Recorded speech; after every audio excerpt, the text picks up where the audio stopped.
Hello friends, welcome our channel. पिछली class में हम सीख चुके हैं कि भारतीय संविधान का इतिहास क्या कहता है। आज की क्लास में उसी कड़ी को आगे बढ़ाते हुए मैं आपको कराने वाला हूं रेगुलेटिंग एक्ट। रेगुलेटिंग एक्ट से क्या क्या बदलाव किए गए और साथ साथ रेगुलेटिंग एक्ट को रेगुलेटिंग एक्ट क्यों कहा जाता है, इसके बारे में मैं आज की क्लास में आपको बताने वाला हूं। देखो क्या हुआ था, आप सबको पता है कि जो ईस्ट इंडिया कंपनी इंग्लैंड से आई थी, इंग्लैंड सरकार ने उसको भारत पर ट्रेड करने के लिए मोनोपोली दे रखी थी। हुआ क्या, 1767 के आसपास, क्योंकि रेगुलेटिंग एक्ट आया है 73 में, 1768 के आसपास जो कंपनी थी वो दिवालिया हो गई। दिवालिया होने का मतलब है कर्ज में डूब जाना। अब कर्ज में डूबी क्यों? 1968 के आसपास बंगाल में एक भूखमरी आई थी। अब जब भूखमरी आती है तो लोग जो है वो कर्ज में डूब जाते हैं। जो लगान होता था, जो टैक्स होता था, वो टैक्स कंपनी तक नहीं पहुंच पाता है और कंपनी दिवालिया हो जाती है।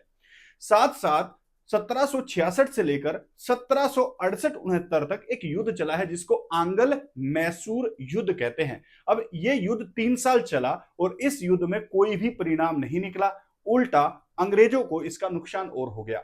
कुछ सैनिक मर गए और वित्तीय नुकसान तो बहुत हुआ, इसलिए कंपनी क्या हो गई थी, दिवालिया हो गई थी।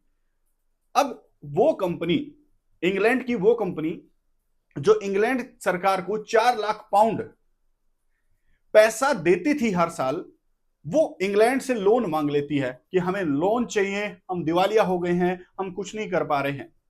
तो एक ऐसी अच्छी कंपनी जो इंग्लैंड वासी चला रहे थे और वो एकदम से डूब जाए, एकदम से बैठ जाए, तो उसको चलाने के लिए एक नए नियम की आवश्यकता थी, एक नई सोच की आवश्यकता थी, एक नई विचारधारा की आवश्यकता थी। और वो विचारधारा बन के आती है रेगुलेशन के रूप में। अब रेगुलेशन का मतलब आ गया एक एक्ट के रूप में, और इसी एक्ट को रेगुलेटिंग एक्ट कहते हैं क्योंकि ये एक्ट कंपनी को रेगुलेट करने के लिए आया था। तो आई होप आप समझ गए होंगे कि इसका नाम रेगुलेटिंग एक्ट क्यों पड़ा था। तो रेगुलेटिंग एक्ट सबको पता है कि क्यों आया, कि 1768-69 में 1768-69 में आपकी बंगाल में भूखमरी आ गई थी, जिससे 1/3 बंगाल की जनसंख्या प्रभावित हुई थी। और साथ साथ आप लिखते चलना, जहां भी आप लिख सकते हो, 1760 से लेकर 66 से लेकर 1769 तक एक युद्ध चला था जिसको आप आंगल मैसूर युद्ध कहते हो। और आंगल मैसूर युद्ध का कोई परिणाम नहीं निकला, और नहीं निकला तो इंग्लैंड की जो ईस्ट इंडिया कंपनी थी बेटा, ये दिवालिया हो गई। अब ये दिवालिया हो गई तो इन्होंने आपकी इंग्लैंड की सरकार से क्या मांग लिया, लोन मांग लिया। और इंग्लैंड की सरकार इसी बात से चिंतित हो जाती है, चिंता में हो जाती है। और जब चिंता में होती है तो वो सोचती है कि इतनी अच्छी कंपनी हमने खराब कर दी है, क्यों ना इसको दोबारा से सहारा दिया जाए और दोबारा से चलाने के लिए इसके लिए कुछ नियम बनाए जाएं। और इसी नियमों को हम कहते हैं रेगुलेट करने वाले नियम, या फिर इसी को हम कहते हैं रेगुलेटिंग एक्ट। और ये रेगुलेटिंग एक्ट 1773 में आया था। इस बात की चर्चा आपको याद रखनी है, ध्यान रखनी है। उसके बाद देखो क्या क्या चीज चल रही थी। कंपनी दिवालिया क्यों हो गई? जब भी कोई कंपनी दिवालिया होती है ना बेटा, तो इसकी समीक्षा की जाती है कि क्या कारण रहे। कुछ कारण मैंने आपको बता दिया कि भूखमरी आ गई थी, अकाल पड़ गया था, युद्ध आ गया था, और भी क्या कारण थे। जो कंपनी के बड़े बड़े अधिकारी थे ये लोन लेते थे, लोगों से लोन ले लेते थे, साथ साथ लोगों से उपहार देते थे, गिफ्ट लेते थे, और साथ साथ अपना एकाधिकार कर लिया था बहुत सारे अधिकारियों ने। अब एकाधिकार का मतलब यह है कि ईस्ट इंडिया कंपनी में कोई व्यक्ति जॉब पर है और वो अपना खुद का व्यापार भी कर रहा है। तो एकाधिकार का मतलब है कि खुद का व्यापार करना, अपने आप का व्यापार भी करना। अगर कोई आपकी कंपनी में कोई बंदा लगा होगा और वो खुद का व्यापार कर रहा होगा तो इससे कंपनी लॉस में आ जाएगी। अगर वो रिश्वत लेता होगा तो आपकी कंपनी लॉस में आ जाएगी और कंपनी को बड़ा बड़ा लोन उठाना पड़ेगा। तो रेगुलेटिंग एक्ट में सबसे पहले यही बात बोली गई कि कोई भी व्यक्ति निजी व्यापार नहीं करेगा भाई।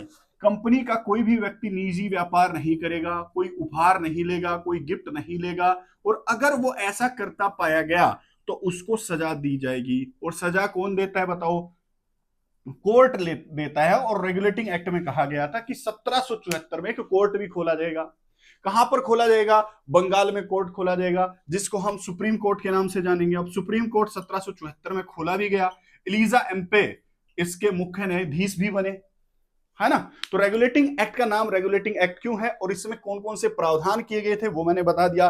पहला, अगर आपसे पूछे निजी व्यापार पर रोक है, उपहार लेने पर रोक लगा दी गई, भ्रष्टाचार करने पर रोक लगा दी गई, और इसको जांचने के लिए एक कोर्ट का गठन किया गया जो 1774 में खुला, जिसके मुख्य न्यायाधीश कौन थे? एलिजा एम्पे थे। याद हो जाएगा, याद हो जाएगा। उसके बाद सुनो, 1768-69 की क्या कहानी है यहां पर?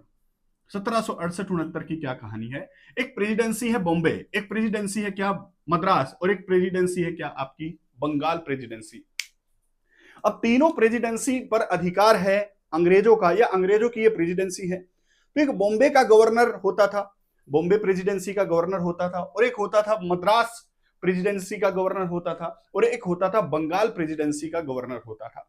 अब ये तीनों गवर्नर क्या करते थे? मैं बोल रहा हूं 1774 से पहले या 1773 रेगुलेटिंग एक्ट से पहले क्या कहानी है कि जो बॉम्बे का गवर्नर है वो अपनी नियम खुद बनाता है, जो मद्रास का गवर्नर है वो अपने नियम खुद बनाता है, और जो बंगाल का गवर्नर है वो अपने नियम खुद बनाते हैं। तीनों अपने नियम बनाते हैं, अपने क्षेत्र को चलाने के लिए तीनों अलग अलग अपने आप से नियम बना रहे हैं, ध्यान रखेंगे।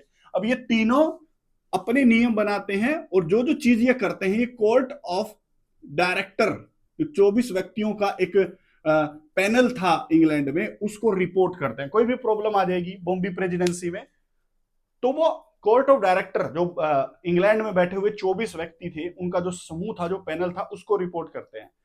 वैसे ही मद्रास वाला सेपरेट करेगा, वैसे ही बंगाल वाला सेपरेट करता था। ये 1773 से पहले की कहानी है, लेकिन ये अलग अलग गवर्नर हुआ करते थे उस समय। लेकिन 1773 एक्ट में बोला गया कि अब से गवर्नर तो होंगे यहां पर, लेकिन बंगाल वाला जो गवर्नर होगा अब उसको गवर्नर नहीं कहा जाएगा, उसको गवर्नर जनरल कहा जाएगा। और आपके पेपर में यही क्वेश्चन आ जाता है कि बंगाल का पहला गवर्नर जनरल कौन था। तो यहां तो क्या होगा? गवर्नर होगा, बॉम्बे में भी, मद्रास में भी गवर्नर होगा, लेकिन बंगाल में क्या होगा? गवर्नर जनरल का एक पद बनाया गया, गवर्नर जनरल। सर इसको गवर्नर जनरल क्यों बोला गया? क्योंकि ये बॉम्बे गवर्नर से और मद्रास गवर्नर से ऊपर था।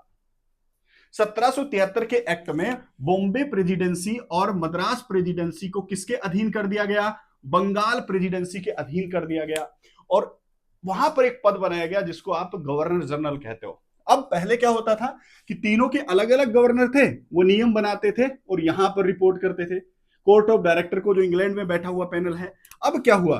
बंगाल सबसे ऊपर हो गया, बंगाल का जनरल गवर्नर। इसके नीचे काम करेंगे कौन?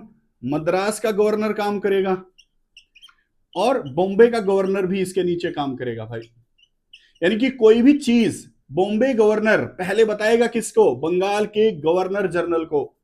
मद्रास का गवर्नर कोई भी चीज सबसे पहले बताएगा किसको? बंगाल के गवर्नर जनरल को। और बंगाल का governor general court of director को बताएगा कि ऐसा ऐसा चल रहा है। सबसे बड़े नियम पर फैसला कौन लेगा? बंगाल का गवर्नर जनरल। इनके बारे में भी फैसला कौन लेगा? बंगाल का गवर्नर जनरल।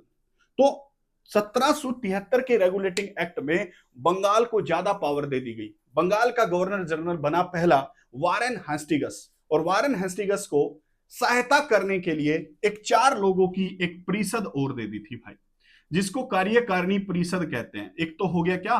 बंगाल का गवर्नर जनरल, और एक 4 सदस्यों की एक परिषद और बनाई गई, और यह परिषद फैसला लेती है कि कौन सा नियम बनेगा और कौन सा नियम नहीं बनेगा। जैसे आज हमारी संसद फैसला लेती है, वैसे ही उस समय 1773 के बाद बंगाल का गवर्नर जनरल, बंगाल का गवर्नर जनरल प्लस 4 लोगों की परिषद, ये लेगी फैसला हर एक छोटी बड़ी बात पर।